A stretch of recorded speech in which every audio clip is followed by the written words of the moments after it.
Good evening. This is me building a billion-dollar business in public. We are currently sitting at 7 figures, close to breaking 8 figures this year, and hopefully 10 figures down the line. Without further ado, let's get straight into the video. Now, for those of you who don't really know me, my name is Bugo. This is my daily channel. I have my main channel as well, which is just Bugo. If you type it in, you'll find it. And I'm a software engineer. Well, at least I used to be a software engineer. Now I consider myself more so an entrepreneur, as I rarely really do any coding. Very rare that I'll actually touch code nowadays. But I used to be a software engineer at a 9 to 5. Now I'm an entrepreneur who owns a consultancy. So as always, we're gonna start our dailies by first going through the YouTube Q&A. So answering any comments / any questions you guys left on YouTube. So if you wanna ask me something, just leave a comment down below. Second, we're gonna get into the topic of today's video, which is gonna be why you should most likely start with consulting and not SaaS, at least for 99% of you watching this video. That is 99% of you software engineers.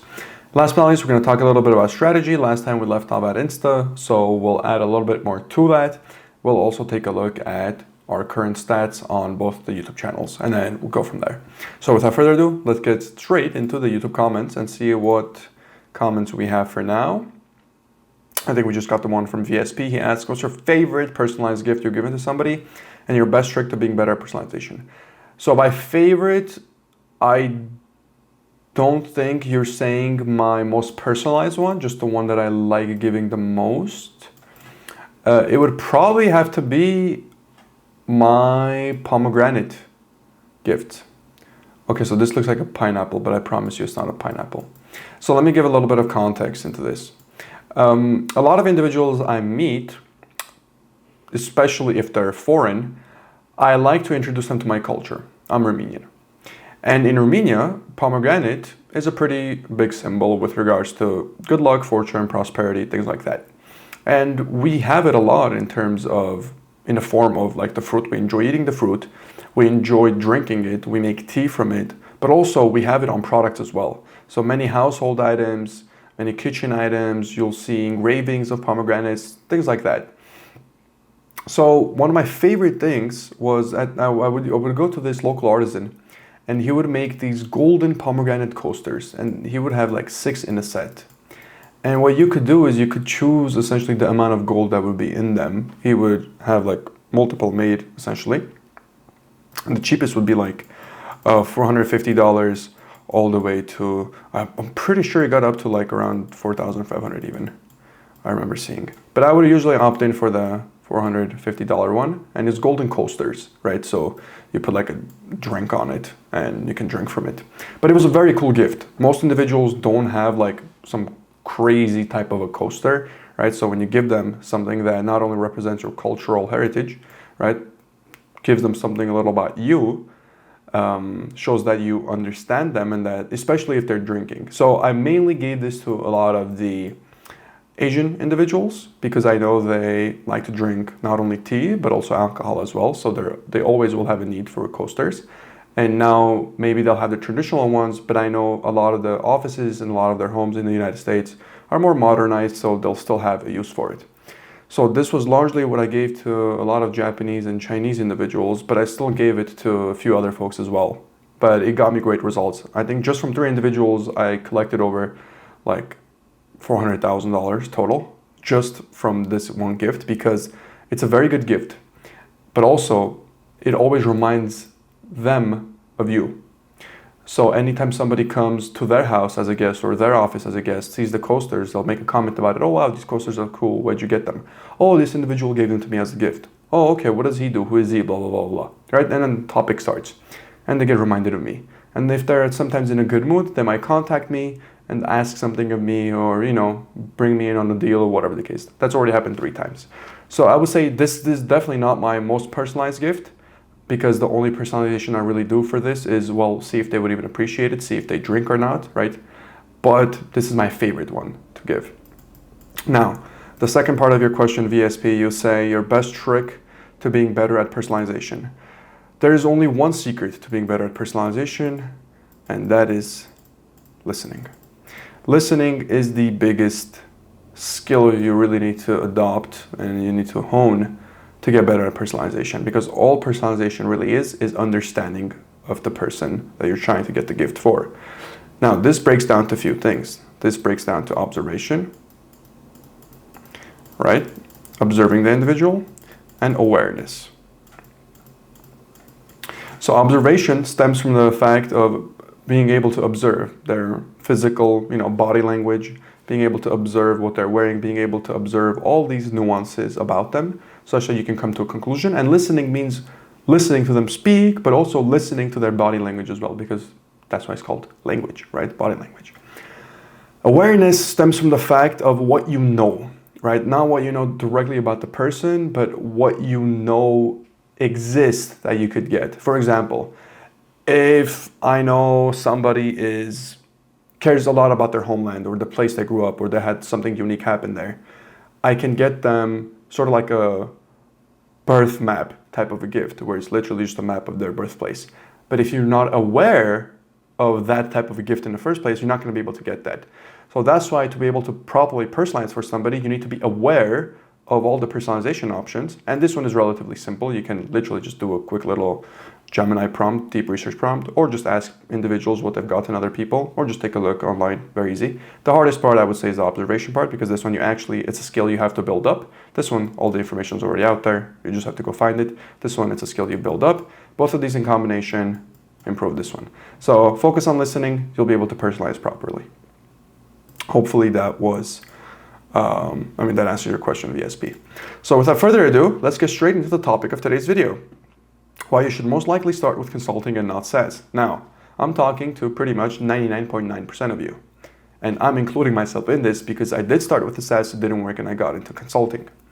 So the reason we're going to start with consulting is as follows. If there's 100 software engineers watching this video, and it doesn't even matter if you're a senior software engineer or the best in the world, 100 of you start a SaaS, 99% of you will fail. And myself included in this because I did fail when I first did SaaS. Only one of you will succeed. Okay? This has very little to do initially with skill, I want to say, or anything of that sort, or luck, right? What I mean by that is, if I were to place business models on a tier list, right, and an S being the hardest difficulty, SaaS would be at the very top. Generally speaking, SaaS you get into once you already have a little bit of a business experience, once your business acumen is built up. So the one individual who will win out of 100 of you must mean he's already had some type of business experience before, or he's had a great mentor, or in some manner, somebody with great business acumen has entered into that company, essentially, and made that company grow. Because it's very hard with no knowledge for you to grow a SaaS to even be profitable, to be honest with you, right? And by profitable, I mean like actual life-changing money, not just, oh, I'm making $50 a month, right? That's not what I mean. So the reason you want to start with consulting is because it does two things for you. First and foremost, it gives you all the prerequisites, right? It gives you all the prerequisites to actually building out your SaaS one day. Because for SaaS, you're going to need marketing, right? Sales, negotiation, and all these other skills. And consulting is going to be the best way you can hone that. Why? Because consulting is face-to-face. You're going to be forced to talk to individuals, to talk to customers. And this is the biggest thing you need to know about SaaS, is that SaaS is extremely customer-centric. You not only need to talk to people to get investors, talk to people to market your product, but also you need to talk to individuals to improve your product. You need to talk to individuals to know exactly what they're looking for within your actual software that you're creating for them, right? You need to talk with people, in this specific case, let's say the developers, to know exactly what to build and how to build as well. Keep that in mind. So all the skills that you learn in consulting, you will need to use in a SaaS, and those skills will need to be at a high enough level. When I first started SaaS, I had no clue what I was doing. Sure, technically speaking, I had no problem. I built the product out. It was a good product. But I had no distribution. I couldn't get any eyeballs on it because I didn't know anything about marketing.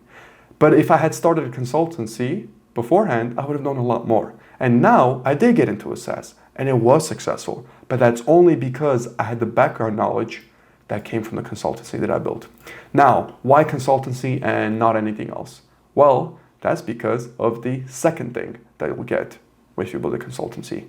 And that is what I'm going to call leverage. So what consultancy actually does for you is as follows.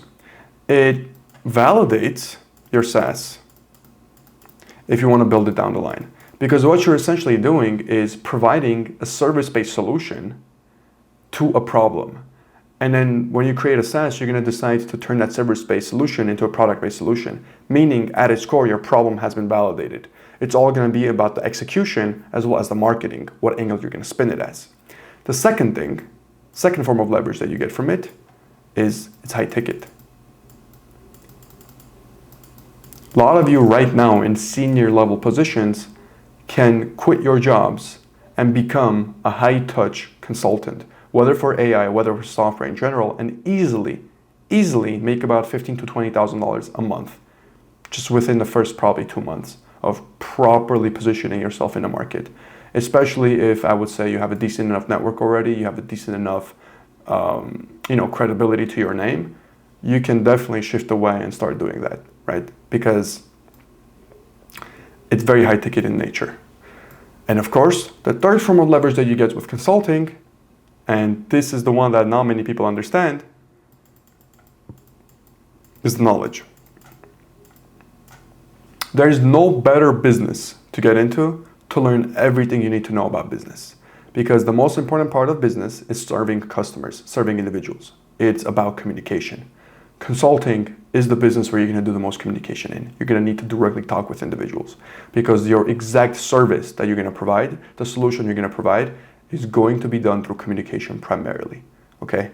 You're going to be consulting individuals on what to do and what not to do. Sure, maybe this might, involve some type of, let's say, service where you're building custom software for them or anything of that sort. But at its core, what I mean by a consulting is speaking to them, giving them advice, telling them what to do and what not to do. That's what I mean by consultancy.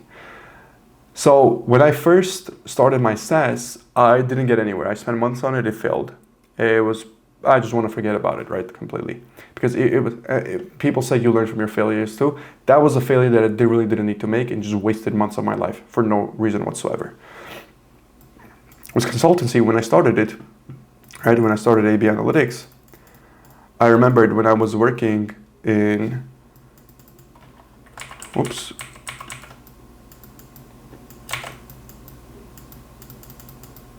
when I was working in Fortune 500, I remember seeing these big companies had data analytics teams.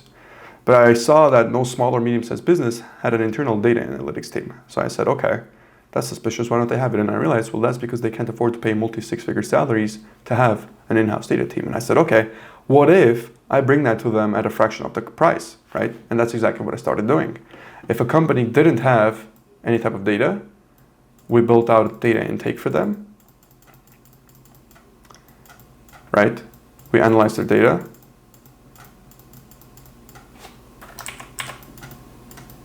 And then, based on the data analysis, we consulted on what to do. Do this, change that, add this, remove that, right? Now, this process allowed me to learn marketing, sales, communications, negotiation, every single skill in the book that I needed to run a business successfully. It taught me everything, absolutely everything. So when a time came where I knew that I was now validated because I did this for so many individuals as a service, I knew I could productize this. I actually created this SaaS. What did I create? Well, I replaced this portion. Instead of manual data analysis through Jupyter notebooks and all these running regression models and so on and so forth and hiring data analysts, we created an internal SaaS to be able to handle the data that we were getting because we were getting very similar data from all the businesses we were working in. By similar data, I don't mean the data itself was identical, but the form of the data that we were getting in was quite identical. So we created an internal in-house SaaS to be able to analyze this data and sorta also give us a little bit of consulting feedback when we integrated AI into it. So we had essentially an AI data analyst who could also consult on the results of whatever it is it found. But the company that we were working with, let's say our client, didn't know about this. They just assumed we were the ones doing it, right? So what ended up happening is a SaaS was created, it replaced this portion, right?